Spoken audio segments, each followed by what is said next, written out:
పూరా local. Welcome to పూరా local. రాష్ట్రంలో వ్యవసాయ భూములు, ఫ్లాట్లు, అపార్ట్మెంట్ల మార్కెట్ల రేట్లు భారీగా పెరగనున్నాయి. కొన్ని చోట్ల గరిష్టంగా 3 రెట్లు పెరిగే అవకాశం ఉంది. స్టాంప్స్ అండ్ రిజిస్ట్రేషన్ శాఖ ఇప్పటికే ప్రతిపాదనలు సిద్ధం చేసి ప్రభుత్వానికి పంపింది. కేబినెట్ ఆమోదం వచ్చిన వెంటనే వచ్చే నెల నుంచి కొత్త రేట్లు అమల్లోకి వచ్చే అవకాశం ఉంది. ప్రస్తుతం బహిరంగ మార్కెట్లో భూముల ధరలు చాలా ఎక్కువగా ఉండగా ప్రభుత్వ మార్కెట్ వాల్యూ మాత్రం తక్కువగా ఉంది. ఈ తేడాను తగ్గించి రిజిస్ట్రేషన్ లో పారదర్శకత తీసుకురావాలని ప్రభుత్వం నిర్ణయించింది. దీనివల్ల ప్రభుత్వానికి ఆదాయం పెరుగుతుంది, రైతులకు కూడా లాభం కలుగుతుంది. ఉదాహరణకు ఎకరాకు 6 లక్షలుగా ఉన్న వ్యవసాయ భూమి విలువను ఇప్పుడు 12-18 లక్షలు పెంచవచ్చు. పట్టణ ప్రాంతాల్లోని ఎకరా రేట్లు కూడా 3 రెట్లు పెరగనున్నాయి. ఔటర్ రింగ్ రోడ్ ప్రాంతాల్లో ఫ్లాట్లు, ఇండ్ల ధరలు కూడా గరిష్టంగా 2-3 రెట్లు పెరుగుతాయి.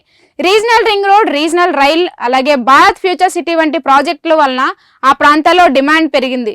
కొత్త రేట్లు వాస్తవ మార్కెట్ రేట్లకు దగ్గరగా ఉంటాయి. దీంతో బ్లాక్ మనీ లావాదేవీలు తగ్గుతాయని అధికారులు చెబుతున్నారు.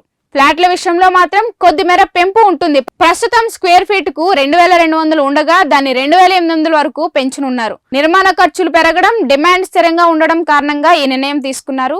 మొత్తం మీద ఈ మార్పుల వల్ల రియల్ ఎస్టేట్ లో పారదర్శకత పెరుగుతుంది, ప్రభుత్వ ఆదాయం కూడా ఎక్కువ అవుతుందని అధికారులు అంచనా వేస్తున్నారు. ఇవి ఇప్పటి వరకున్న అప్డేట్స్ అయితే. మరిన్ని అప్డేట్స్ కోసం చూస్తూనే ఉండండి పూరా లోకల్.